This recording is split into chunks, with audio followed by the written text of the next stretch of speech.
Lideramos el camino de la opinión pública y buscamos que la cultura del debate alcance consensos y soluciones a los problemas de nuestro país.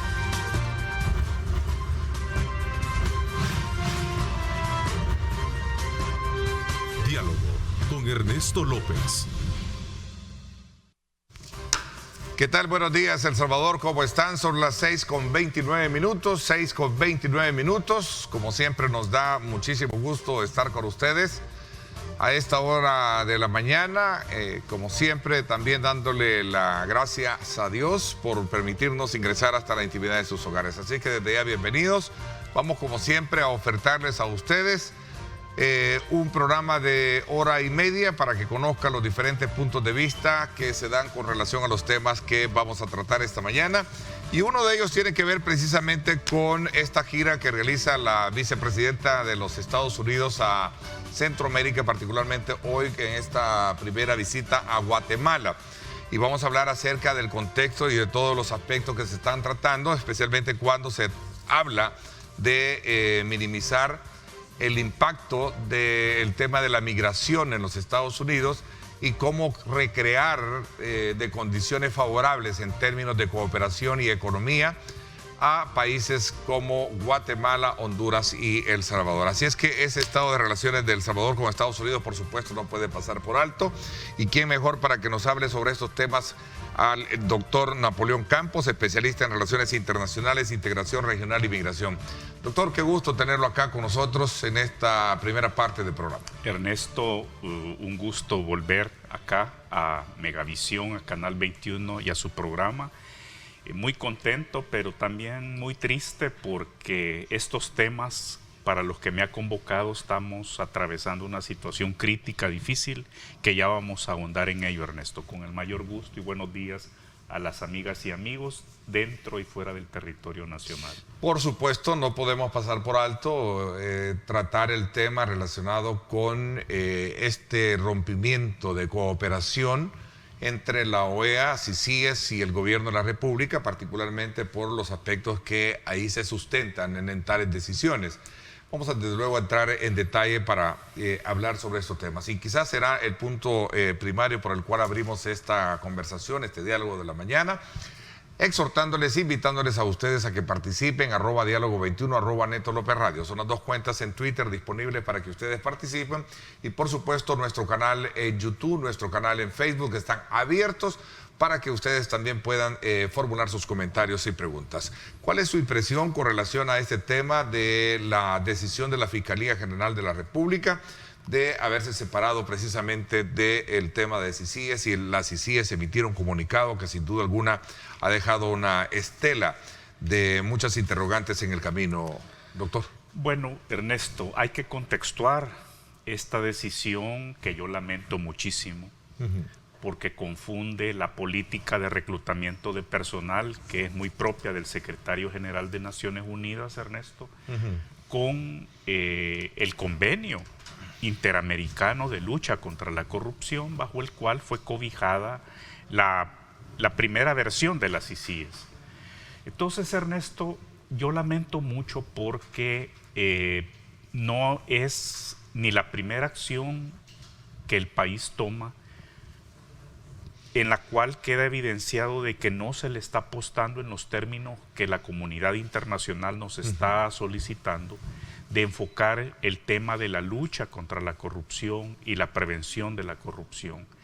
Está claro que en el país, el gobierno actual, el presidente no acaban de entender que incluso en el contexto de la pandemia, Ernesto, en el proceso de la pandemia, los términos democráticos de rendición de cuentas, de transparencia.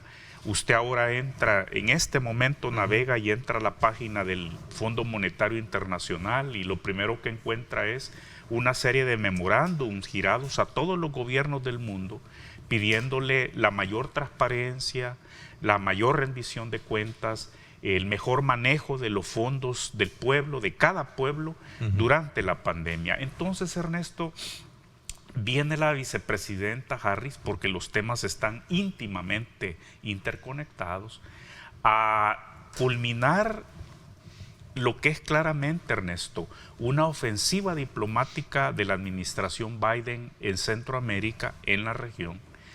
Viene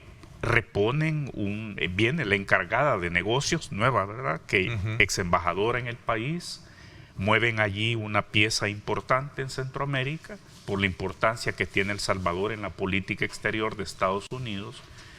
3 días después llega el secretario de Estado a Costa Rica, usted lo reportó adecuadamente, y se reúne con los ministros de Relaciones Exteriores de la región, llega el embajador de México, y esta visita de altísimo nivel, Ernesto, que yo lamento que por las desconfianzas que hay hacia el gobierno de Honduras, usted sabe que a finales de marzo fue sentenciado a cadena perpetua el hermano del presidente de Honduras por narcotráfico y por este derrumbe, Ernesto, mire, que yo no lo acabo de entender. Cuando uno llega a este tipo de reflexiones en términos de la reserva moral del país, Ernesto, usted se recordará cuánto tiempo llevamos de exponer juntos estos temas. Se recuerda cuando vino el presidente Bush, hicimos un especial en un hotel de San Salvador. Fue una colaboración especial con Grupo Megavisión cuando estaba empujando esta cadena, toda su agenda de contribución periodística y de debate al país. Y en aquel momento, Ernesto, yo acababa de publicar un libro sobre la política exterior de El Salvador, y en el cual yo mencionaba, Ernesto, y lo expuse de lleno en ese foro que tuvimos, que El Salvador, por ser un país pequeño, Ernesto, por ser un país periférico, por ser un país con una casi nula capacidad de confrontación internacional, Ernesto, era el país obligado a tener la política exterior más abierta posible. El Salvador, ya en esa etapa de paz, en esa etapa de construcción democrática en la cual seguimos, nosotros estamos obligados, Ernesto, a tener la política exterior más abierta posible, sin enemigos, sin países que nos vuelvan la espalda, y por eso yo no le encuentro ningún parámetro en estos momentos en el cual ubicar este deterioro de las relaciones bilaterales entre nuestro país con Estados Unidos. Siendo Estados Unidos, Ernesto, el país que alberga, creo que nos va a dar tiempo de hablar de la sentencia de ayer tan importante de la Corte Suprema de Justicia de Estados Unidos sobre los tepecianos, pero es el país que alberga y seguirá albergando 3 millones de salvadoreños y más en el futuro. Es el país con el cual tenemos los lazos de cooperación más importantes después del Triángulo Norte de Centroamérica, Ernesto. Entonces hemos llegado a un punto de colapso, yo así lo denomino, un punto en el cual la confianza bilateral, que cuesta tanto construir, la confianza es un elemento fundamental en la política internacional y en las relaciones exteriores, está prácticamente por los suelos en estos momentos, Ernesto. Bueno, lo cierto es que, como usted lo planteaba desde un principio, hay muchas, elementos que analizar a lo largo de lo que tenemos de tiempo para el programa. Y por lo que me describe y cómo me lo describe, es un mar muy turbulento que tenemos hoy en día, con todos estos elementos que usted ha logrado identificar. Y con las relaciones con Estados Unidos en una situación bastante, compleja, no se sabe muy bien incluso de la reunión que se tuvo el pasado fin de semana entre la encargada de negocios y el presidente Nayib Bukele. Es algo muy hermético, no se sabe. Sin duda alguna esta situación con la OEA, independientemente que ya vamos a tocar los componentes que llevaron por un lado y por el otro a tomar esas decisiones, y otros aspectos que están ahí precisamente ya de manera muy interna, ¿verdad? Generando las reacciones como las que esta mañana estamos teniendo. El punto que toca a las CICIES, Ernesto, es un caso que revela la gravedad del escenario internacional de El Salvador en estos momentos.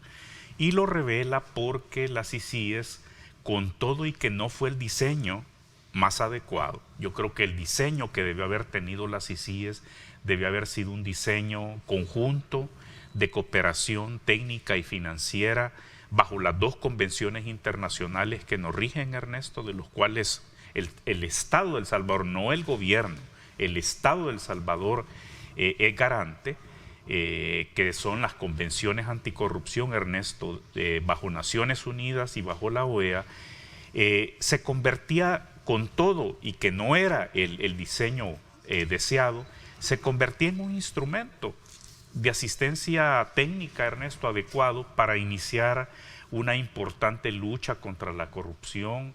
Fue una oferta electoral del candidato Nayib Bukele, y lo que se trataba era, a mi juicio, en el camino, Ernesto, de apuntalar el proceso de las CICIES, de perfeccionar ese instrumento. Y creo que en el momento justo en el cual estábamos por ponerle ese perfeccionamiento, llega el enviado especial Ricardo Zúñiga, ¿se recuerda? La primera visita, ha hecho 2, y en ese momento él dice, bueno, estoy tan entusiasmado, ¿verdad?, con que El Salvador y Estados Unidos puedan profundizar la cooperación en la lucha contra la corrupción, que aquí están del plan Biden para Centroamérica, que es el que vino ya a materializar la vicepresidenta Kamala Harris a Guatemala, Ernesto. Ya vamos a entrar en ello. Vi un excelente reportaje de su noticiero ahorita a las 6:28 de la mañana, antes de que iniciáramos, y él dice, aquí están $2 millones, ¿verdad? Y usted sabe los pasillos en los que este servidor se mueve.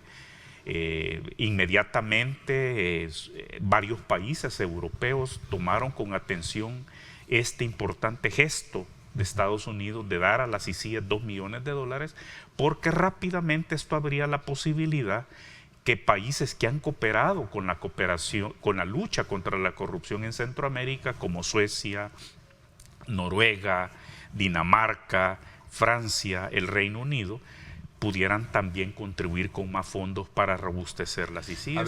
Y ahora se nos caen las CICIES. A eso iba, se nos caen las CICIES. Con usted hemos hablado por mucho tiempo atrás de manera muy transparente, muy abierta y sin tratar la manera de, digamos, de llevar agua para X o determinado molino. La idea es hacer el análisis en el contexto de lo que suceden, los acontecimientos, y vamos a ver si ordenamos un poquito la plática. Veamos. Este tema de la lucha contra la corrupción y la impunidad se da en un contexto de la asunción del presidente Bukele, que solicita en ese entonces a su amigo Luis Almagro, secretario general, la instalación de unas CICIES. ¿Se recuerda? Sí, sí, por supuesto. Viene en el caso del secretario general y deja entrever, y casi lo deja de manera muy tácita, la contratación como asesor a Ernesto Mason, exalcalde de San Salvador, ¿verdad? Y quien de alguna manera había estado siendo seriamente cuestionado precisamente por esta administración. Esto conllevó precisamente a tomar esa decisión de retiro. La OEA, esa es la parte, Ernesto, sí, la OEA viene, que no es compatible, sí, no es coherente. La OEA viene y aclara en un comunicado que no es cierto. Yo no me deja a mí un poco que no había sido contratado, cuando es casi tácita digamos, la contratación o la forma en cómo se hizo. Yo quisiera un poco leer de usted qué piensa sobre ese tema. Ernesto, su servidor, yo fui miembro de una misión internacional, usted lo sabe, en la OEA, hace mucho tiempo, en la primera gestión del doctor José Miguel Insulza. Estuve 6 meses allá en una misión de fortalecimiento institucional, como parte de un convenio de cooperación entre la OEA y la Unión Europea. Estuve como experto allá. La OEA tiene sus políticas propias de reclutamiento de personal, y yo desconozco sinceramente las credenciales, los méritos, las capacidades de este señor Mason, exalcalde de San Salvador. ¿De imprudencia o de alevosía? No, allí hablemos claro. Sí. Una cosa es la política de reclutamiento de personal, que yo desconozco cuál es la que maneja hoy el secretario Almagro, y otra cosa es la política exterior del país. O un mal cálculo, no sé si político, obviamente, es un instrumento político por naturaleza. Es que así se está manejando acá, en la aldea mental y mediática del Salvador, Ernesto, mezclando un asunto de contratación de personal por encima de lo que es un tratado, un convenio internacional. Entonces yo rehúso completamente enfocar de manera personalizada este punto. ¿No valoriza ese punto? No, es que ¿sabe por qué no? Porque inmediatamente, ¿verdad?, se dieron estos cambios tremendamente discutibles de ilegalidad y de inconstitucionalidad. Yo quiero dejar claro esto, Ernesto. Sí. A mi juicio, ha habido un rompimiento constitucional de primer orden en el país a partir del 1 de mayo. Yo creo que se debió seguir los procedimientos claramente establecidos en la Constitución.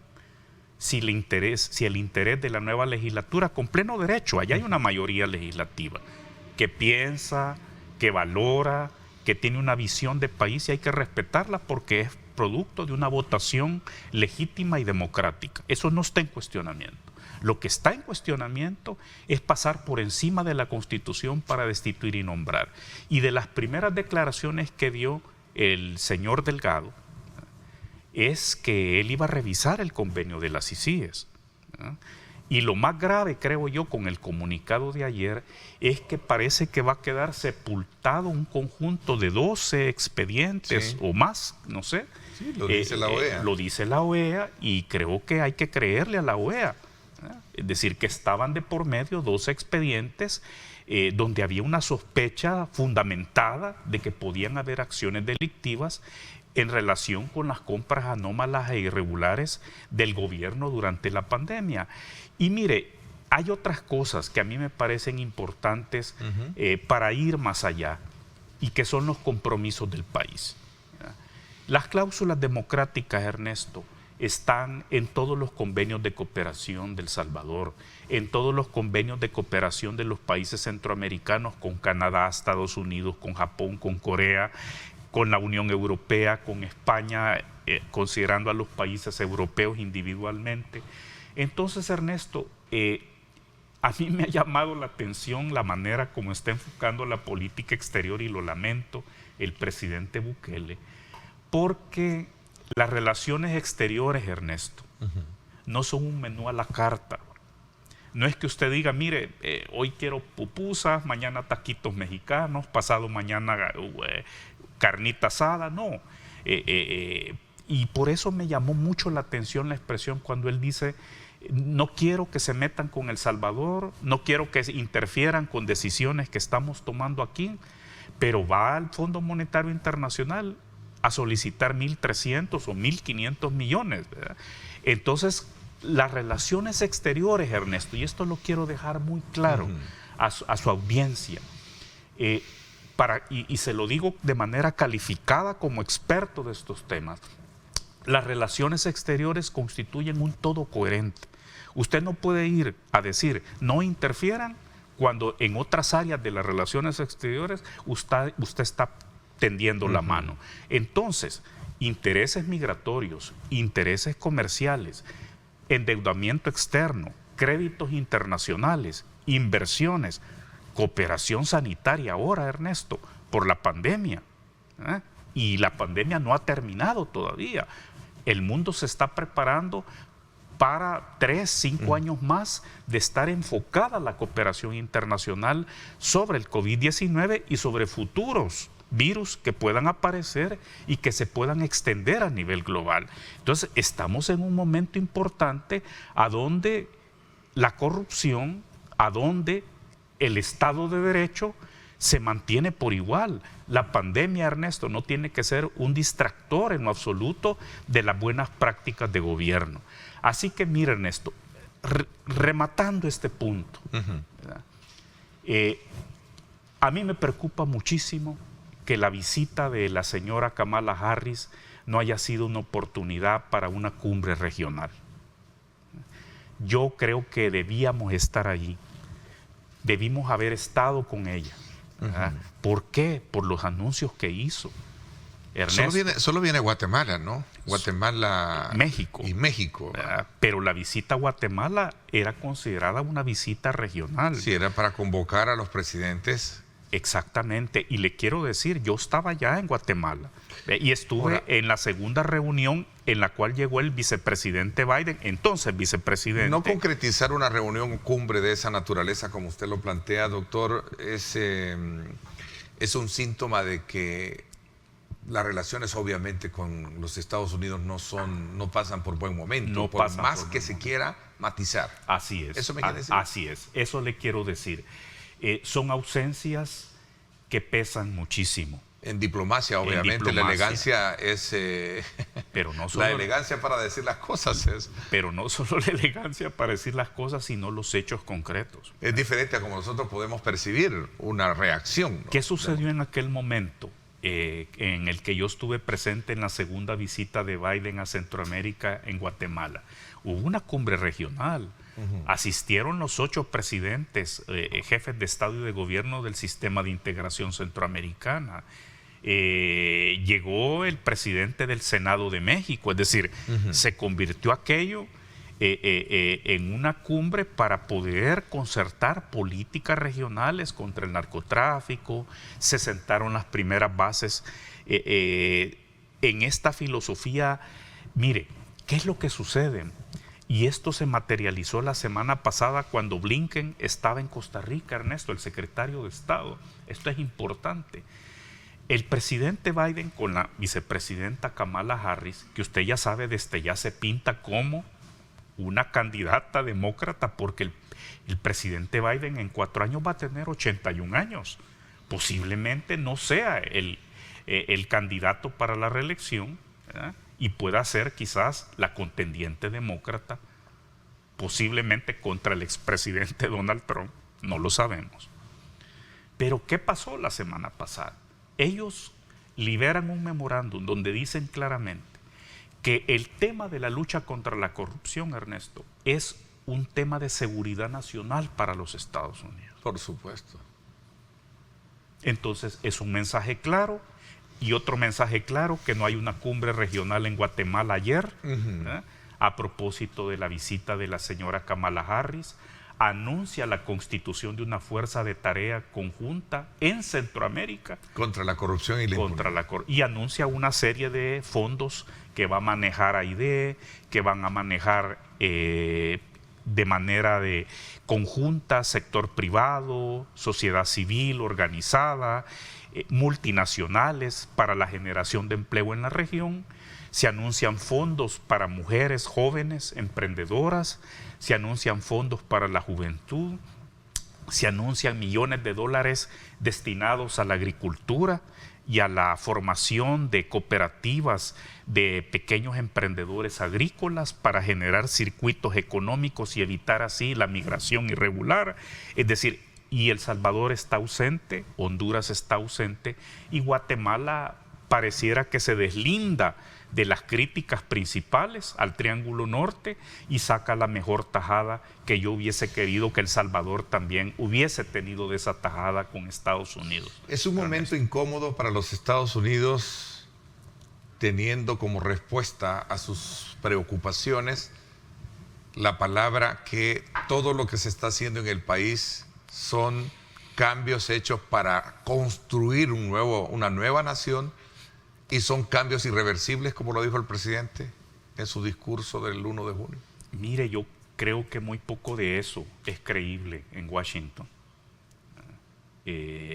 Yo más bien lo que le puedo dar fe en estos momentos al país, Ernesto, es que hay un grupo importante e influyente de congresistas que son quienes queremos, Ernesto, que levanten la mano para aprobar la reforma migratoria, precisamente, republicanos y demócratas. Por otro lado, hay un grupo importante de funcionarios en el Departamento de Estado, Ernesto, en el Departamento del Tesoro, en el Departamento de Justicia, y le puedo dar fe igual que hay fiscales y jueces en diversas cortes federales de Estados Unidos. Hay también tanques de pensamiento que usted sabe, Ernesto, tienen una influencia tremenda en la definición de la política exterior de Estados Unidos, que están convencidos de que para frenar la migración irregular en Centroamérica hacia allá, debe de tejerse audazmente una política conjunta que integre, Ernesto, preparación para enfrentar desastres naturales, que integre profundizar la democracia en nuestros países, la lucha contra el narcotráfico y el crimen organizado, generar estos circuitos económicos que ayer quedaron claramente expuestos por la vicepresidenta Harris, y lo que ya hemos venido mencionando ya suficientemente, Ernesto, el combate y la prevención contra la corrupción. Estados Unidos creo que nos sigue tendiendo la mano, ¿verdad? Y yo lamento mucho al ver, como nunca lo he visto, Ernesto, desde 1998 que yo regresé al país después de mis estudios doctorales, no he visto hasta ahora, como hoy, que haya un gobierno de El Salvador que no parezca dispuesto a darle la mano a los Estados Unidos. Y le soy honesto, estoy sumamente preocupado, porque me parece que a quien menos le debemos nosotros no tenderle la mano es a los Estados Unidos. Okay, interesante. Punto de partida para hacerle la siguiente pregunta. ¿Qué papel juega China en todo esto? Muy interesante pregunta. Mire, yo creo que muy poco. Yo creo que acá en El Salvador está como sobrevalorada la imagen, y hablo de imagen, no le hablo de hechos reales. Mire, China, y esto es interesante porque creo que fue un periodo en el cual estuve pues sin venir al país y no pudimos ni dialogar a control remoto por mis ocupaciones, pero China consiguió ya en El Salvador lo que China popular quería, y usted lo sabe, desplazar a Taiwán. Sacar a Taiwán. Sacar a Taiwán. Sí. Así de claro, ¿verdad? China estaba preocupada hace 15 años porque en Centroamérica y el Caribe había un grupito de países pro-Taiwán. Así es. Su punto G de la política exterior y entonces era ese. China Popular y lo sigue siendo. Y China Popular se propuso quebrar ese frente pro-Taiwán en Centroamérica y el Caribe. Y lo ha logrado, ¿verdad? Porque en estos momentos está quebrada Centroamérica a la mitad. 4 países siguen manteniendo lazos fuertes y firmes con Taiwán, y otros 4, en el último, El Salvador, y esto hay que analizarlo con mucho cuidado, ¿verdad?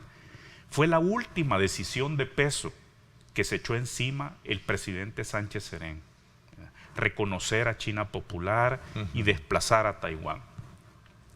Por tanto, el país tomó esa decisión, ¿verdad? El presidente Sánchez Serén tuvo sus razones para creer que allí estaba estableciendo una relación importante para el país, pero aquí hay que hacer la salvedad, Ernesto. China tenía otro punto, además del diplomático, en sus objetivos en Centroamérica, y era el Canal de Panamá, ¿verdad? Por una razón obvia, ¿verdad? Porque mire, las relaciones exteriores, la política internacional, y con esto que voy a decir le va a quedar muy claro a su público, Ernesto, la diferencia entre la imagen, entre el reflector y la realidad, la política real. ¿Por qué le interesaba a China la regularización diplomática con Panamá? Porque, Ernesto, debido al boom económico de China, los barcos de bandera china que transitan por el Canal de Panamá se convirtieron en el segundo usuario del Canal de Panamá, solo después de los barcos con bandera de Estados Unidos. Claro, al grado de llevarlos a replicar lo que fue en su momento la ruta de la seda, ¿verdad? Exactamente. La histórica ruta de la seda, y trazar ese hemisferio. Y entonces China, como potencia emergente, yo creo que está bien, ¿verdad? Que haya dicho, miren, Panamá, yo quiero, ¿verdad? Que se dignifique, que se valore, que se honre, ¿verdad? Que nosotros impulsamos la economía panameña, que nosotros somos los segundos usuarios del Canal de Panamá. Pero ¿por qué le puede incomodar a Estados Unidos fortalecer las relaciones con China cuando es su principal socio, decía el presidente de la República? Mire, China, aquí hay un problema más serio, ¿verdad?, de potencias, ¿verdad? El problema más serio es que China, y creo que el presidente Trump lo reflejó, que fue tan amigo del presidente Bukele, reflejó una visión que está allí, ¿verdad? Creo yo, dominante dentro de Estados Unidos, ¿verdad?, que es el tema de la competencia entre las potencias, ¿verdad?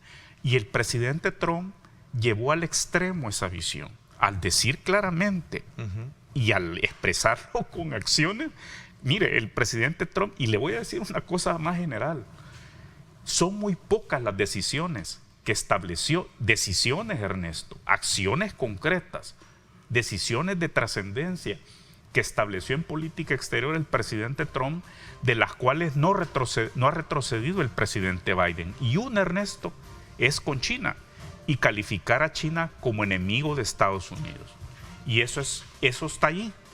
Y eso lo sigue manteniendo el presidente Biden. De tal manera que China lo sabe, y China genera más socios económicos, China genera en América Latina socios políticos, socios diplomáticos, busca el voto para algunos temas en Naciones Unidas, sigue desplazando a Taiwán, pero sabe que en el hemisferio americano la potencia es Estados Unidos, y que si China le sube graditas, ¿verdad?, a su presencia en América Latina, Estados Unidos lo puede considerar como una provocación, Ernesto. Y esto hay que tenerlo en cuenta. ¿A dónde nos va a llevar toda esta situación? Porque ya tenemos acá la presencia de una encargada de negocios de la Embajada Americana. Ya hubo una reunión. ¿Qué es lo que podemos esperar entonces? Al final los cambios son irreversibles, ¿sí? No lo sé. No lo sé. Aquí sí. ¿Tiene usted, la esperanza de que pueda haber... No la esperanza, Ernesto. ¿Qué pasó en octubre de 1990? Así decía el presidente Cristiani y la Tandona, que comandaba las Fuerzas Armadas. Que no iban a negociar. Que no iban a negociar. ¿Y qué decisión toma el Congreso de Estados Unidos? Sí, suspende la ayuda militar y económica casi dio $1 millón diarios, ¿no? Exacto. Recuerdo. Y eso se suspende, se cancela. ¿Y cuál es la decisión de Freddy Cristiani y de la Tandona? Sentarse en una mesa bajo la mediación de Naciones Unidas para negociar la paz del país con el FMLN al otro lado de la mesa. ¿Cree que eso puede pasar hoy en día? Yo creo que sí. ¿No cree que los tiempos han cambiado, doctor? ¿Su cálculo, su experiencia en política exterior le hace pensar que puede ser un horizonte? En ese momento teníamos, Ernesto, 800,000 salvadoreños, más o menos, en Estados Unidos. Hoy tenemos 3 millones.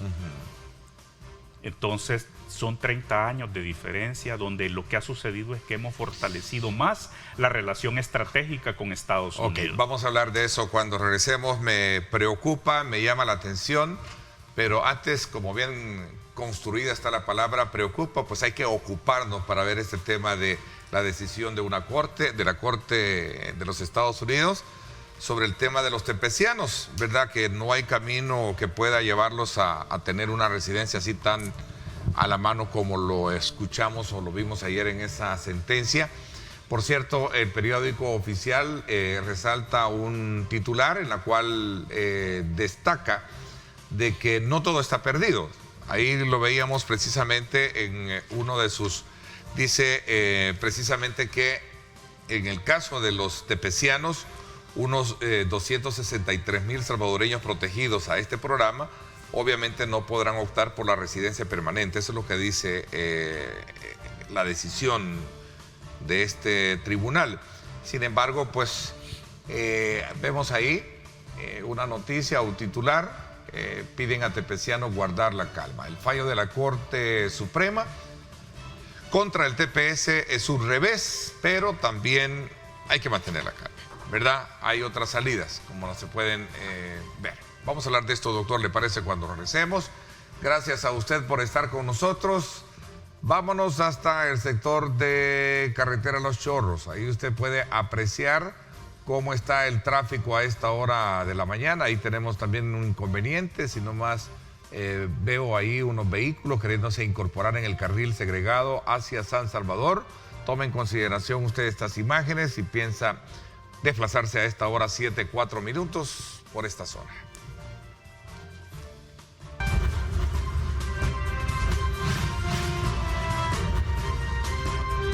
Diálogo con Ernesto López. Estás viendo Diálogo con Ernesto López.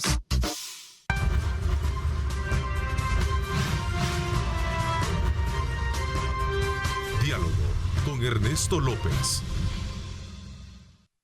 Gracias nuevamente por estar con nosotros en esta mañana, en la cual estamos haciendo una lectura sobre los acontecimientos que están marcando precisamente el tema de la política norteamericana frente al tema de la migración, un poco también las relaciones entre el gobierno salvadoreño y los Estados Unidos, este tema de la controversia de las relaciones establecidas de cooperación con China, entre otros aspectos importantes como el tema CICIG-OEA en el combate de la corrupción y la impunidad en el país.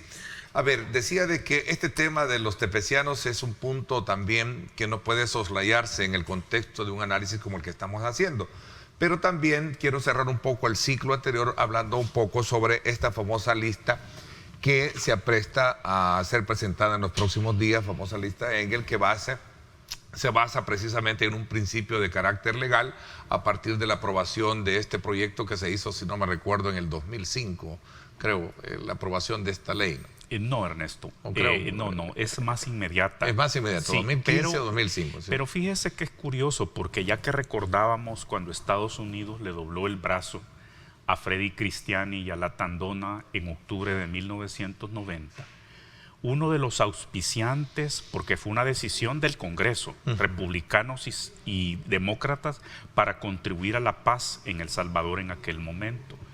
Uno de los más activos legisladores fue el congresista Engel, que ya no es congresista, sí, claro, pero en honor a él ha sido bautizada esta lista, que no es una lista. Quiero aclarar esto, es y no es una lista.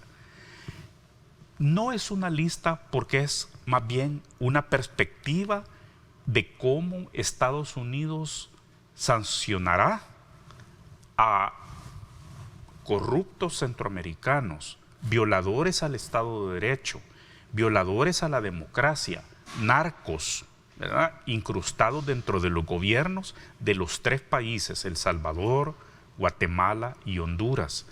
Quiero aclararle al público que esto fue de consenso entre republicanos y demócratas cuando todavía estaba en el gobierno el presidente Trump. Esto fue ingresado los penúltimos días de diciembre y el 26 de diciembre estampa su firma a esta legislación el propio presidente Donald Trump.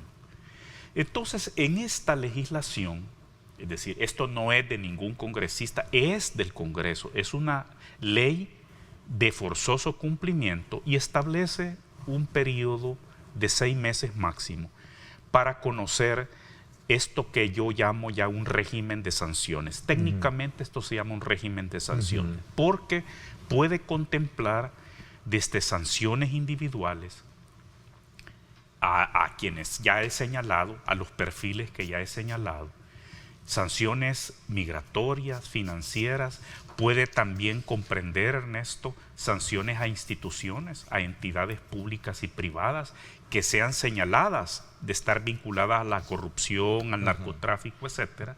Y también, Ernesto, puede comprender otro abanico de sanciones mucho más graves, como pueden ser bloqueos a créditos internacionales y hasta bloqueo a remesas. ¿Por qué lista Engel? Porque en realidad sí habrá una lista. Esta se presenta hoy en junio, según lo estipula también. Exactamente. Eso significa, establecido en la ley, que la fecha máxima para presentación conjunta entre los departamentos de Estado, Tesoro, que manejan diversos instrumentos de sanciones internacionales, junto con el Congreso, se debe de producir, Ernesto, a más tardar el 24 de junio. Si hoy es día 8, Ernesto, estamos a 16 días de conocer la lista Engel, como popularmente se ha conocido. Pero insisto, es un régimen de sanciones. ¿Esto qué significa, Ernesto? Que falta mucho todavía de camino. Por tanto, el país, el gobierno, el presidente Bukele debe prepararse para esta realidad. Es imposible detener este régimen de sanciones.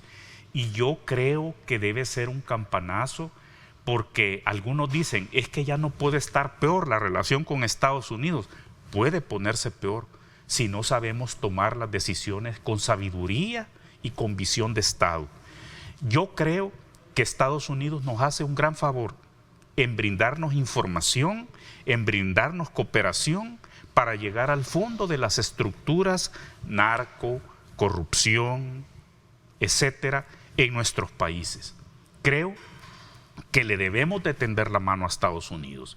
Y yo no quisiera pensar que esto va a ser un duro golpe, Ernesto. Es difícil imaginarnos en estos momentos la trascendencia que va a traer este régimen de sanciones, dentro del cual la lista Engel forma parte. Ok, vamos a ver, y en honor al tiempo, doctor, quisiera preguntarle a usted cuál es el impacto que puede tener desde el punto de vista de esta decisión de la Corte Suprema de los Estados Unidos de negarle a los tepecianos la posibilidad de una residencia. Fíjese que aquí esto hay que tomarlo con mucha calma, porque la sentencia dice que no es posible transferir a residencia permanente a quienes hayan entrado de manera ilegal.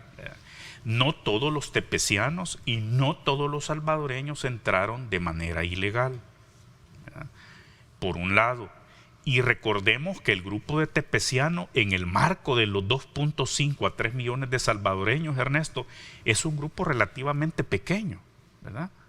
220,000, ¿verdad? Claro, son jefes de familia, son personas adultas, y que nuestro otro grupo importante, nuestro otro contingente migratorio importante, los soñadores, podrá estar, ahorita es de 28,000, pero cuando esto se amplíe podría ser a 50,000. Entonces, Ernesto, yo creo que debemos de seguir apoyando la lucha de los tepecianos, porque está el otro lado de la moneda, Ernesto, ¿verdad? Tampoco van a ser deportados. Puede ser que lo que tengamos es, y ya no podrá ser cancelado el TPS, que ese es otro punto importante, Ernesto. El TPS ya no va a quedar, aunque siga siendo una orden ejecutiva, una decisión presidencial, porque se recuerda que el presidente Trump fue vencido también ya en la Corte Suprema de Justicia, y el TPS no puede ser ya suprimido en términos de que signifique una deportación de los tepecianos. ¿Qué puede significar esto?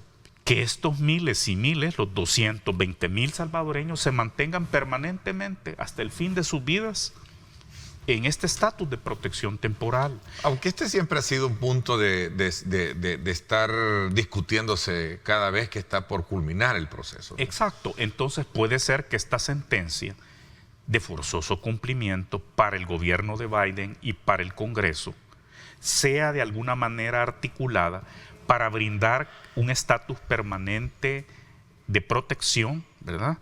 De tal manera de que no se vulnere ni la sentencia, pero que tampoco se vulneren los derechos de los migrantes a seguir permaneciendo en los Estados Unidos, aunque no sea con residencia permanente. Ya para finalizar, fronteras del progreso, así le han denominado ahora la construcción, lo decía ayer el presidente de Guatemala, señor Yamatei, el doctor Yamatei, lo decía, que están bajo esa misma visión tras un acuerdo de reunión con la señora Kamala Harris. Sí, fronteras del progreso. Fronteras del progreso, cooperación transfronteriza. Yo valoro mucho, qué bueno que usted lo dice, porque lo vi estupendamente en el noticiero de ustedes. Quedó debidamente retratada la posición del presidente Yamatei, diciendo que contrario sensu a lo que está pasando con nuestro país, Guatemala se ofrece a establecer la cooperación histórica más importante, lo dijo él, ¿verdad?, entre Guatemala y Estados Unidos. Y también comprometerse al tema de la corrupción, porque Guatemala tiene un problema de corrupción y de impunidad. No lo digo yo, ahí está a la vista. Y además están procesados y están señalados diputados que han colaborado con el nombramiento espurio de magistrados a la Corte Constitucional en Guatemala. Usted sabe que allá no hay sala de lo constitucional, sino tribunal. Tribunal separado de la Corte Suprema de Justicia. Así que vienen días de mucho trabajo, como usted lo decía, ya no de preocupación, sino de ocupación. Y yo quisiera pensar que Centroamérica va a saber reaccionar a la lista Engel, al régimen de sanciones, y poder colaborar y salir, y en unos meses poder restablecer la confianza entre El Salvador y Estados Unidos. Quería refrescar un poco la situación geopolítica en la que nos encontramos y le agradezco muchísimo que me haya permitido tener esa, digamos, lectura, ese diagnóstico de parte de usted, porque sé que usted conoce muy bien estos temas. Doctor, como siempre, un gusto haber estado hablando del tema. Muchas gracias, y quiero reconocer la calidad de café de su auspiciante. Muchísimas gracias. Me ha regresado a la vida y me terminó de despertar junto con esta agradable plática, Ernesto. Saludos al pueblo salvadoreño. Muchas gracias. Le agradezco mucho al doctor Napoleón Campos, experto en política exterior. Y por supuesto vamos ahora a conversar con el ministro de la Defensa, el vicealmirante René Francis Merino, y vamos a hablar acerca de toda la tarea de trabajo que tiene nuestra Fuerza Armada, precisamente en el contexto de los 2 años de gestión del gobierno actual. Vamos a la pausa, 7:19. Gracias por estar con nosotros.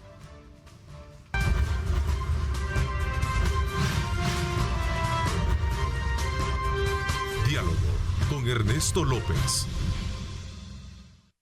Estás viendo Diálogo con Ernesto López.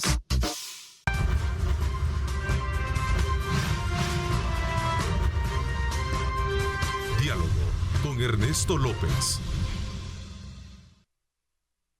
Bueno, gracias nuevamente por estar con nosotros a esta hora de la mañana. Usted que nos acaba de sintonizar, gracias por estar siempre pendiente de nuestra señal.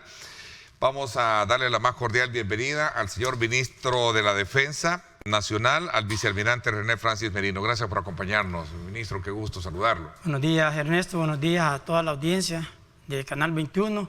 Es para mí un honor estar acá y poder conversar acerca de las actividades que realiza la Fuerza Armada, el Ministerio de la Defensa, en el contexto pues, del órgano ejecutivo y de todo lo que se hace en beneficio de la población. A manera de coloquio le decía, voy a ser infidente, le decía yo al ministro que me diera la fórmula para saber qué puedo hacer para correr 42 kilómetros. ¿Ah? Bueno, disciplina. Disciplina. Hay que levantarse en la madrugada para... ¿Todos los días corre? Sí, todos los días para lograr cumplir con las tareas, con todas las tareas del empleo. De lo contrario no habría tiempo. Pero es bonito ver a muchas personas que a las 4 de la mañana ya están corriendo o andan haciendo bicicleta, y entonces se contagia también uno de ese entusiasmo. Claro. Y es una disciplina, hay que cuidarse mucho en todos los aspectos. Y que se traduce obviamente en un mejor estado de salud, ¿no? Exactamente. Obviamente le inyecta mucha energía y eso trae consigo cosas muy positivas para el diario vivir. Claro, si es capaz de correr 42 kilómetros con 195 metros, entonces las misiones que hacemos nosotros en la Fuerza Armada requieren de una capacidad física aceptable. Sí, no, es envidiable definitivamente. Bueno, ministro, cuénteme un poquito, se conoció de la incorporación a la Fiscalía en el Plan Control Territorial y sobre todo también de trabajar de forma especial, en este caso con instancias como el Ministerio de la Defensa, junto con el Ministerio de Seguridad, para crear precisamente toda esta parte que tiene que ver con el ejercicio del Plan Control Territorial y, por supuesto, un plan ejecutivo vinculado a lo que sería esta tarea que el gobierno a sus 2 años de gestión ha dicho pues que es lo que ha dado buenos resultados para tener lo que tenemos hoy en día, ¿verdad? Una baja en el número de homicidios, aún discutiendo algunos elementos que están ahí relacionados con el tema de desplazamiento, por supuesto, y el tema de las desapariciones. Exactamente, y nosotros al hacer análisis, al observar qué ha ocurrido en estos 2 años, vemos que en todos los delitos que se cometían o que se cometen ha habido una disminución, pero todavía no es lo que nosotros esperamos, o sea, no es lo que en verdad se quiere. Se quiere que esto vaya desapareciendo. Y en estos 2 años, el trabajo que se ha hecho es prácticamente casi solo desde el órgano ejecutivo en cuestión de la lucha contra la delincuencia. Aclarar que la Fuerza Armada no es la institución responsable de la seguridad pública, porque muchas personas hay veces comentan que qué hace el Ministerio de la Defensa viendo temas de seguridad pública, pero los resultados positivos del Plan Control Territorial son precisamente porque hay una integración, por lo menos en el órgano ejecutivo, de diferentes instituciones que legalmente están facultadas para hacerlo. Entonces nosotros con la Policía Nacional Civil tenemos una relación bien estrecha de coordinación, participamos de todas las actividades que están orientadas precisamente a la lucha contra las maras y pandillas, pero llega un momento en que se requiere también la concurrencia de otras instituciones que no necesariamente son del órgano ejecutivo, pero que tienen competencia en el tema de la lucha contra la delincuencia. La Fuerza Armada llegó para quedarse porque tiene competencia. Exactamente, porque se puede apoyar a la seguridad pública, a la policía cuando es necesario, cuando las capacidades de la policía no son las suficientes para hacerle frente a un fenómeno como la mara y pandillas. Y al final, recogiendo el sentir y pensar de la población, mientras más seguridad vea en la calle, pues mucho mejor. Exactamente. Sin embargo, hay otros sectores que no les gusta, obviamente. Claro, ¿no? porque ese rol de seguridad nacional que debe de tener y no de seguridad pública. Sí, porque al final los buenos salvadoreños, la mayoría de los salvadoreños,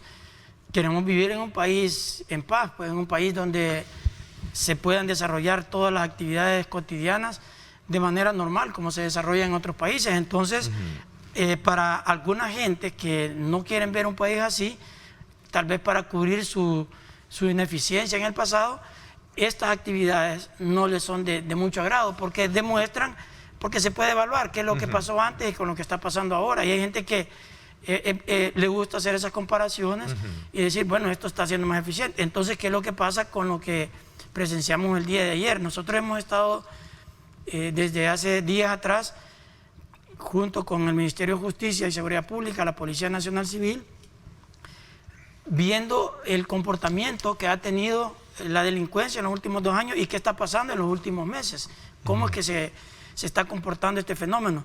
Y todavía nosotros sabemos que el índice de homicidios se mantiene a la baja. Tenemos un promedio de homicidios diarios de 3.67 a esta fecha. En comparación a gestiones anteriores es algo que es significativo, pero queremos que la población se siga beneficiando todavía más de esa seguridad que es lo que pide la población. Ahora, ¿le llamarán Comando de Coordinación Interinstitucional en Seguridad Pública? Sí, es el Comando de Coordinación Interinstitucional de Seguridad Pública, porque y veníamos analizándolo desde tiempo atrás, incluso físicamente dónde iba a funcionar, hicimos el organigrama, cómo debe estar organizado, y la verdad que es como un fortalecimiento a lo que ya se está haciendo en el Plan Control Territorial. Parte desde la cabeza, que es el señor Presidente de la República, luego dentro del Gabinete de Seguridad, donde estamos los funcionarios de más alto nivel, y de ahí vienen las unidades operativas, que ya es la Policía Nacional Civil como tal, el Estado Mayor Conjunto de la Fuerza Armada, que es la parte donde se materializan todas las órdenes que vienen del Ministerio de la Defensa, y así va bajando hasta que estamos hablando de un investigador, de los soldados que andan en la calle. Eso es lo que organizamos y se lanzó el día de ayer. La novedad es que ahora se ha integrado a las funciones de seguridad pública, pero de manera coordinada, la Fiscalía General de la República. Y le digo por qué. Bueno, nosotros dentro del Plan Control Territorial hacemos diferentes actividades y las organizaciones que tenemos para eso. Pero hay algunos que son patrullajes preventivos. Yo no sé si ustedes recordarán, nosotros solíamos salir a supervisar con la tropa, y son patrullajes preventivos, porque el hacer presencia, eso disuade también. Pero eso no es todo lo que se debe hacer, sino que se debe llegar y también tener resultados de delincuentes que con el plan control territorial se han movido de un lugar a otro. Y esos lugares donde se han movido son los que nosotros, la policía, con inteligencia policial, la inteligencia militar, ha estado analizando y dice, bueno, a esos lugares donde se mueven los pandilleros, evadiendo la presencia de la policía en otros sectores, es a los que hay que llegar, pero con el apoyo de la Fiscalía, en el sentido de que puedan haber ya órdenes administrativas para no violar la ley. Entonces, con eso... Todo ese grado de profesionalidad, perdón, ministro, todo ese grado de profesionalidad que en su momento se pone en tela de juicio de los soldados, de nuestros soldados, ¿cómo se ha logrado de alguna manera llevar a cabo? Porque ese ha sido el punto de aquellos sectores que se han opuesto a ese papel, a ese rol de tarea de seguridad que debe de estar diseñado de una forma diferente, porque no, el soldado, eso es lo que escucho decir, no ha sido preparado para eso. Sí, ¿Es un mito o una realidad? No, mire, hay casos aislados, y nosotros desde que llegamos al Ministerio de la Defensa tuvimos bien claro cuál era el objetivo del señor presidente, de que la Fuerza Armada apoyara a la Policía Nacional Civil, y una de las cosas que se consideraron era no permitir malos elementos al interior de la institución, no tolerar ningún acto de indisciplina, motivar a los soldados, dignificarles el trabajo que hacen para poder hacer una buena selección. Y eso nos ha permitido a nosotros también hacer la mejor selección que se pueda, porque tenemos, cada vez que hacemos convocatorias de reclutamiento, la cantidad de jóvenes que se presentan para prestar el servicio militar es bastante. Y en esta última promoción que estamos preparando, que juramentamos la semana pasada, toditos son bachilleres al menos, o sea, pero tenemos con un grado académico mayor también. Entonces eso permite hacer una mejor selección. Y en la parte de la seguridad personal de cada uno de ellos, que no tengan vínculos con maras, pandillas, antecedentes penales, policiales, eso también, los exámenes psicológicos, eso también ha sido positivo, porque vamos seleccionando lo mejor. Y luego, otra tarea que nosotros hicimos con los que ya estaban al interior de la Fuerza Armada cuando llegamos y que no habían pasado por todos esos filtros, hemos programado y hemos venido haciendo todas esas cualificaciones, y aquellos que han salido mal los hemos estado sacando de la institución. Hemos ido depurando a la institución, y cuando se da algún problema de manera puntual, nosotros actuamos de inmediato. Y hay veces escuchamos que hay grupos de soldados que se manifiestan que se les está pagando mal porque hayan andado trabajando en el plan control territorial y al final del mes nos sacan, pero todos son a través de procesos legales que nosotros llevamos al interior de la institución, y son por aquellos que cometen faltas, y cuando son delitos, pues de inmediato a disposición de las autoridades competentes. Y eso permite que haya mayor conciencia del soldado de lo que está haciendo. Y luego el adiestramiento. Nosotros en el sistema educativo de la Fuerza Armada y en la parte de adiestramiento, en todo tenemos considerado la educación en derechos humanos. Hay un principal cuidado para no caer en esa, digamos, franja... Le voy a... ¿Sí? Es primicia. Por favor. Fíjese que vamos con el Comité Internacional de la Cruz Roja en tema de derechos humanos. Vamos a tener una pista de adiestramiento en derechos humanos para las tropas. Una pista que va a ser muy cara, estamos viendo ya todo lo que necesita, y eso es por el grado de avance que también las instituciones de derechos humanos, que tienen que ver con derechos humanos internacionales, han visto en el comportamiento de la Fuerza Armada, ese interés que nosotros tenemos por respetar los derechos humanos. A todos los soldados nosotros les entregamos una cartilla de actuación, que son donde están determinadas y definidas todo lo que ellos pueden hacer y lo que no pueden hacer. El que se sale de esa cartilla, pues él sabe a qué se somete. Ok, voy a hacer una pausa. Cuando regresemos entonces hablemos sobre algunos golpes directos que se ha hecho contra la narcoactividad. La reciente incautación del hijo de droga por parte de la Fuerza Naval, que creo que también es digno de resaltarlo, cómo ese trabajo de manera conjunta se está logrando hacer y está dando resultados, porque entiendo que hay una cantidad bastante interesante que analizar de decomisos. Vamos a hablar de eso, ministro, cuando regresemos. Vámonos entonces hasta el sector del Boulevard Los Héroes con estas imágenes del tráfico a esta hora de la mañana, 7:34, para que usted tome en consideración si piensa desplazarse por esta zona. Recuerde que usted puede proteger el esfuerzo de muchos años con una póliza de seguro convincente. Por eso contrate su seguro contra incendios con Seguros del Pacífico, una empresa con más de 35 años en el mercado que respaldan su compromiso con los salvadoreños. Para mayor información, busque y llame usted a Seguros del Pacífico al 2283-0800 o al WhatsApp 7920-2127 o contacte a su asesor de seguros.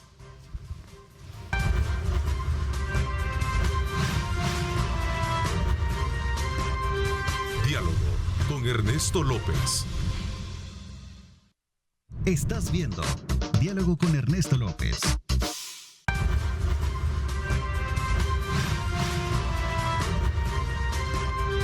Diálogo con Ernesto López.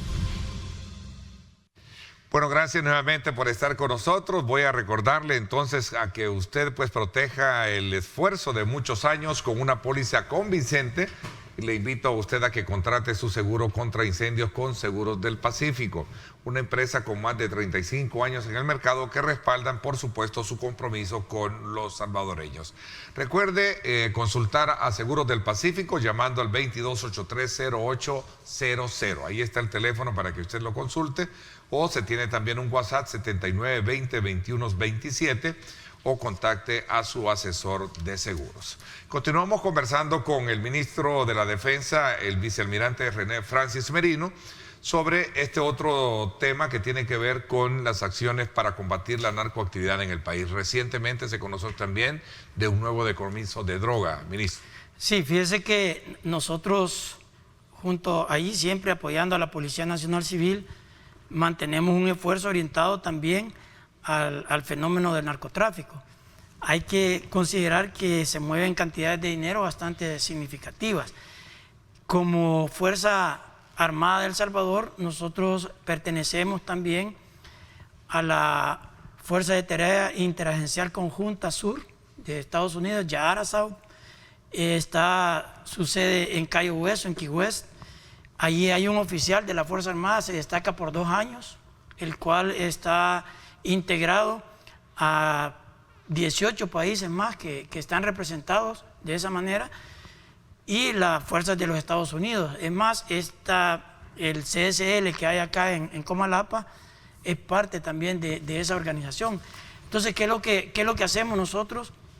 Primero, en la parte propiamente salvadoreña, la Policía Nacional Civil, la División de Antinarcóticos de la Policía Nacional Civil, la Unidad Especializada de Delitos de Narcotráfico de la Fiscalía General de la República. Hay una coordinación para hacerle frente de manera nacional.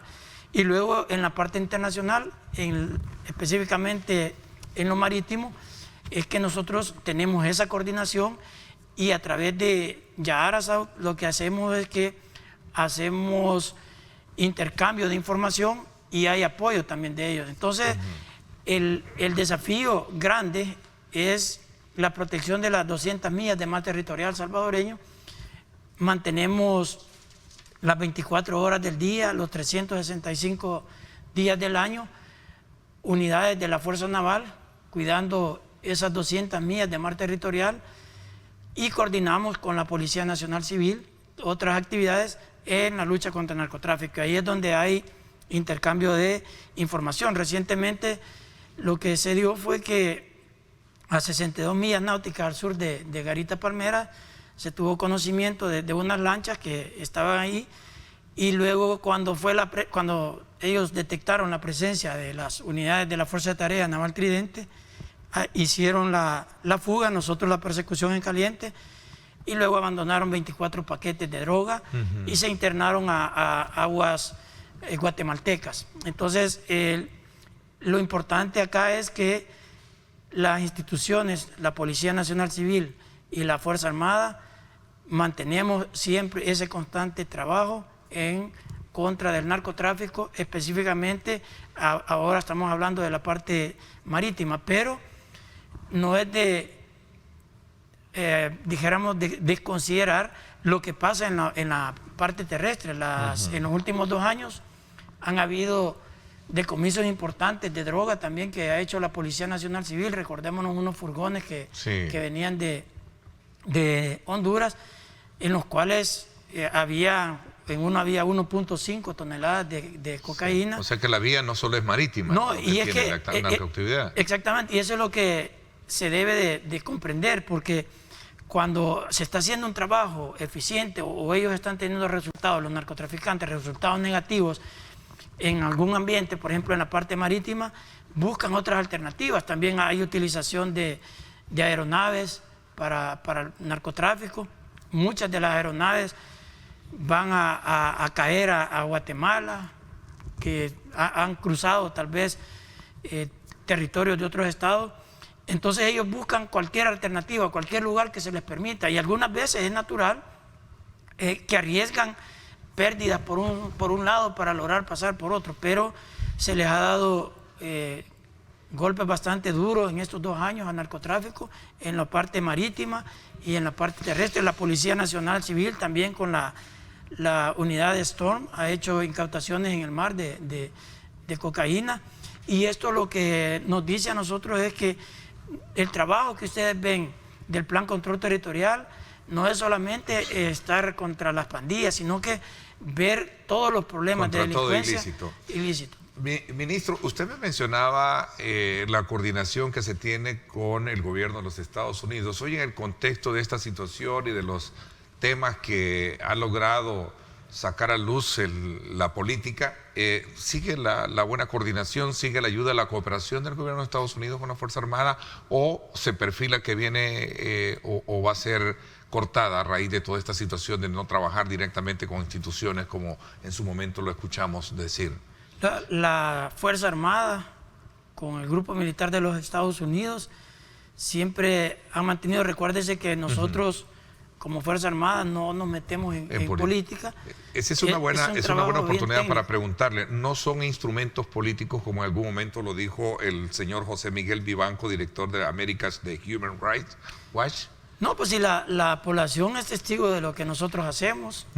Hay algunas cosas, por ejemplo, lo que comenzamos conversando, que para muchos la Fuerza Armada no debe estar en cuestiones de seguridad pública, y eso ya lo hace político. Había alguna gente criticando artículos completos en algunos periódicos, porque nosotros asistimos, por ejemplo, a la Asamblea Legislativa, y yo voy a asistir el 15 de junio a rendir el informe de labores de un año de gestión, del último año.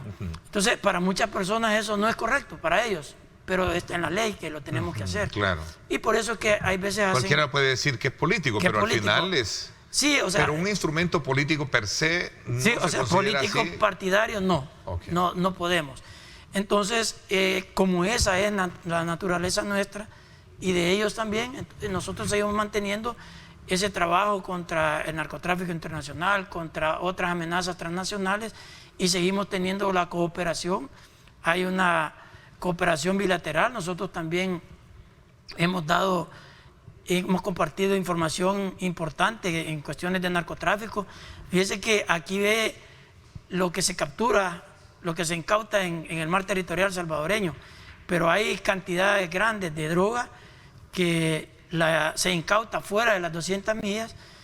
Lo hacen los guardacostas de Estados Unidos, guardacostas de Canadá, de otros países que están fuera de nuestro mar territorial, pero es producto de ese trabajo conjunto. Entonces ellos saben que evaden tratan de evadir pasar por el mar territorial salvadoreño, tienen que hacerlo 400 millas, ahí están las unidades de los Estados Unidos, y al final hay resultados positivos de manera combinada de varios países.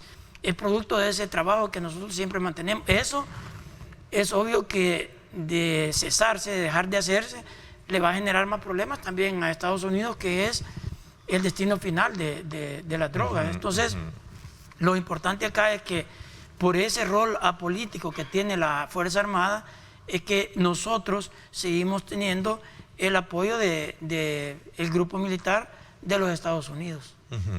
Porque ese es un elemento importante, entiendo, en cuanto a preparación, asistencia y otros aspectos elementales que tiene la Fuerza Armada y ha tenido a lo largo de estos años. Sí, son varias. Primero hay adiestramiento. Acá hay una unidad de Fuerzas Especiales de Estados Unidos que entrena con el Comando de Fuerzas Especiales nuestro, están de manera permanente.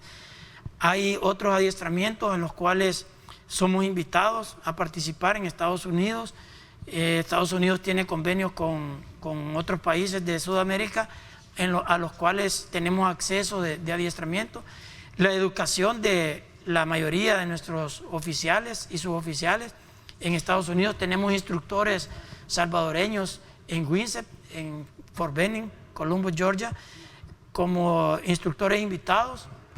Allí está la escuela para el hemisferio occidental, y ahí tenemos invitados nosotros. Eso es un indicador de que hay una aceptación y un nivel de profesionalismo trabajo como tal de la fuerza que es aceptado también por ellos. Un informe reciente de FUSADES establece de que su preocupación por el rol político que está teniendo la Fuerza Armada y la PNC, si el gobierno sigue recurriendo a estas instancias de seguridad como instrumento de control político. ¿Qué piensa, ministro?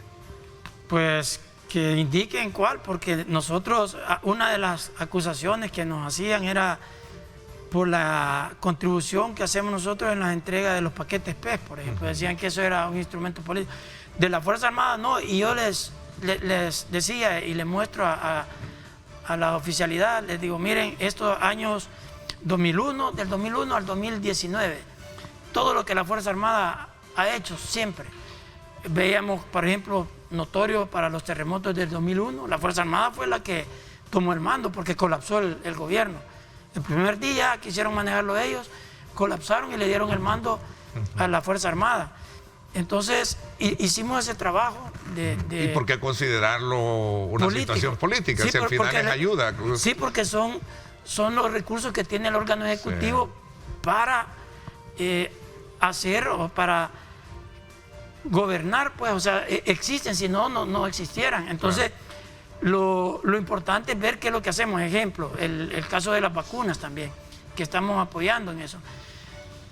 Los resultados positivos que se tienen es porque todas las instituciones del órgano ejecutivo se unen a un mismo esfuerzo para obtener los mejores resultados en beneficio de la población. Eso no es algo político, y se ha hecho antes, pues, o sea que, y antes nunca se dijo que contribuir a labores humanitarias. Exactamente. Anoche con las tormentas, la media tormenta que cayó, se activó todo el Sistema Nacional de Protección Civil, y en ese sistema de protección civil, por ley, que esa ley no la hemos hecho nosotros, está considerada la Fuerza Armada, y damos el aporte que tenemos que dar. Eso no es un rol político. Ok, voy a hacer la pausa última. Ministro, escuché decir de comprar nuevos insumos para tareas de trabajo de la Fuerza Armada. Creo que un buque se hablaba. El helicóptero. Vamos a hablar de eso cuando regresemos. Gracias a usted por estar con nosotros. Estamos haciendo una evaluación del papel, el rol de la Fuerza Armada en el contexto de los 2 años de gobierno del presidente Nayib Bukele. Desde luego conociendo los diferentes aciertos y desafíos que tiene esta institución castrense. 7:49, vámonos hasta el sector este es el sector de la avenida Jerusalén, para que usted tome en consideración cómo está también el tráfico a esta hora de la mañana. Considéralo usted también si piensa desplazarse por esta zona.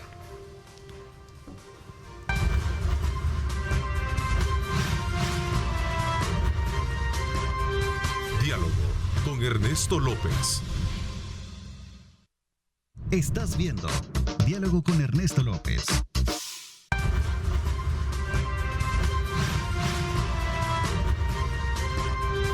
Diálogo Ernesto López. Bueno, gracias nuevamente por estar con nosotros a esta hora de la mañana. Como siempre, le damos a usted el agradecimiento por estar participando con enviándonos sus comentarios y su pregunta. Ministro, ¿hay una intención de adquirir nuevos recursos para la Fuerza Armada? Hablábamos de un buque. Cuénteme un poquito. Sí, helicópteros también. La parte o la fase 3 del Plan Control Territorial, que se llama modernización, busca precisamente ir modernizando, ir actualizando las instituciones. Y en este contexto nosotros vimos la necesidad para apoyar los aspectos de seguridad pública y también a la población civil en caso de desastres, al menos un helicóptero que es necesario. Ya hemos visto el rol que juegan estos aparatos en diferentes situaciones. El año pasado vimos cómo incluso fuimos a apoyar a Guatemala por las tormentas ETA y IOTA. Y también eso se hace acá en El Salvador. Vemos cómo en los casos de los incendios forestales, el rol importante que jugaron estos aparatos. Entonces hay la adquisición de un helicóptero. Y también hemos hablado esta mañana sobre el rol o el trabajo que se hace en la lucha contra el narcotráfico en la parte marítima. Es necesario también seguir manteniendo la custodia de las 200 millas de mar territorial que tiene El Salvador, y para eso se necesita también de un buque con capacidad para poder mantenerse en aguas azules. Esa es parte de lo que se está pretendiendo obtener con 50 millones de los 109 millones de la fase 3 del Plan Control Territorial que están destinados para la Policía Nacional Civil y la Fuerza Armada. De esos 50 millones, ahí están considerados la adquisición del buque, de un helicóptero, pero también de 22 drones tácticos. Estos drones se van a utilizar mucho para lo mismo, para ver tanto en el área rural como en el área urbana. El comando Zumpul, nosotros a esta fecha tenemos presencia permanente en 195 pasos fronterizos no habilitados en toda la parte terrestre, pero hay espacios los cuales no tenemos una permanencia, y la tecnología, estos drones nos van a venir a ayudar a mantener mayor vigilancia de esos sectores. También los drones para alerta temprana ante casos de tormenta, por ejemplo, para ver qué es lo que está pasando. Normalmente tenemos que físicamente estar en el lugar para ver qué es los estragos que esté haciendo una tormenta, por ejemplo. Con la incorporación de estos drones, de esta tecnología, esa información la vamos a poder obtener de manera más rápida, sin arriesgar a las personas. Entonces, hay la consideración de estos drones estratégicos.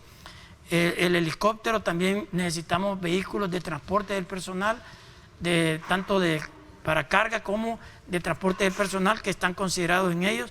Y también hay una inversión en la parte de sanidad militar, en el hospital militar, para atender a los elementos de la Fuerza Armada que están trabajando en el Plan Control Territorial. En el caso del buque, va a ser un buque ya de mayor capacidad de lo que se tienen hoy en día, ¿no? Exactamente.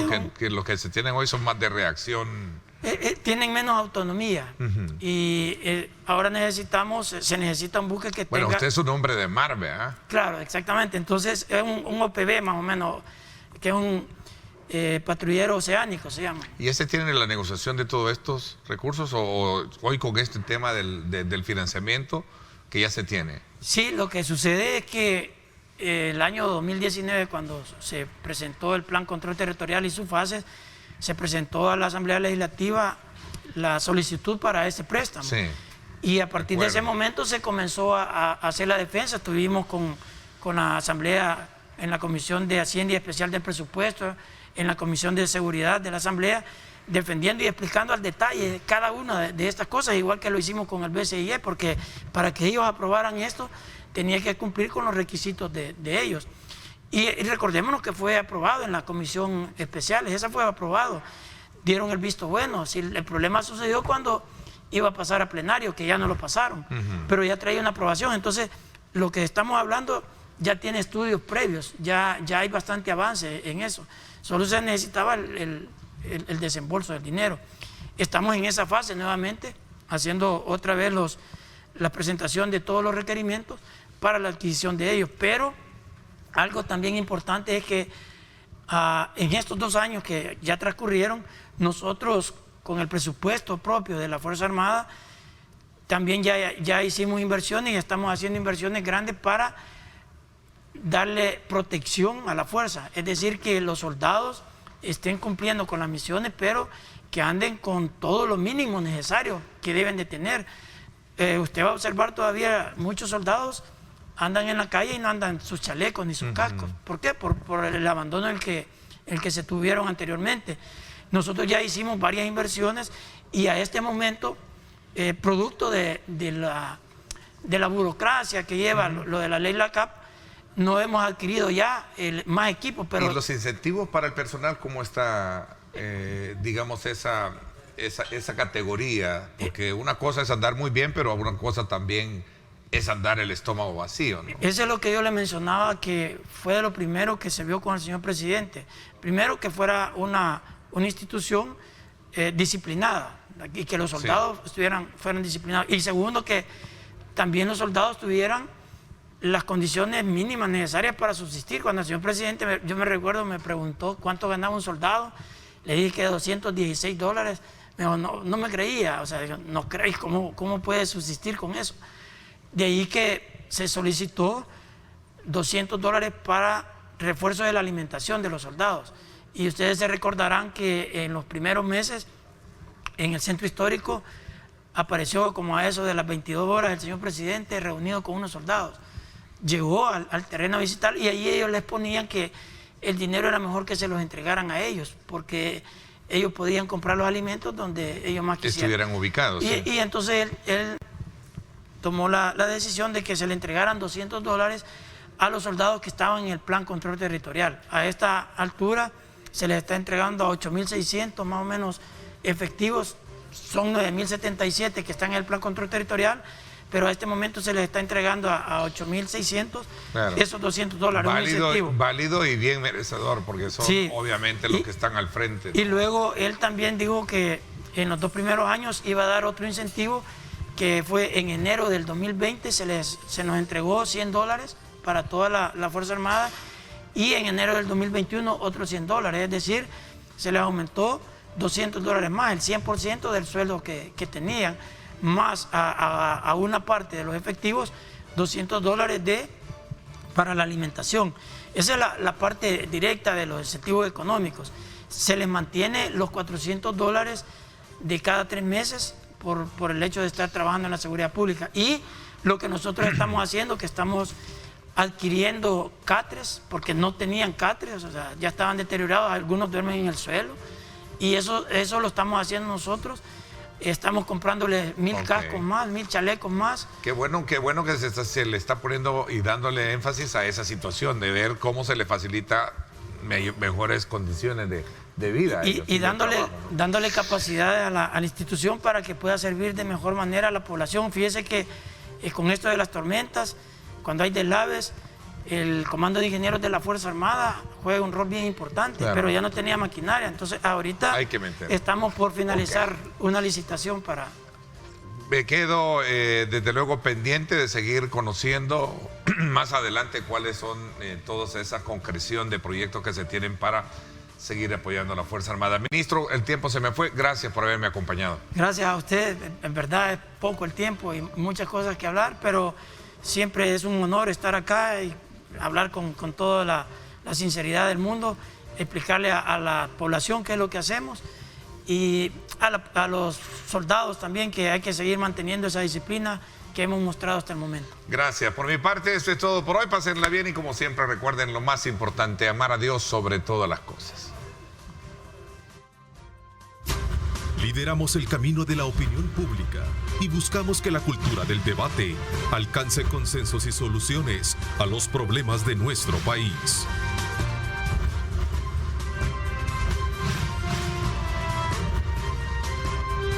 Diálogo con Ernesto López.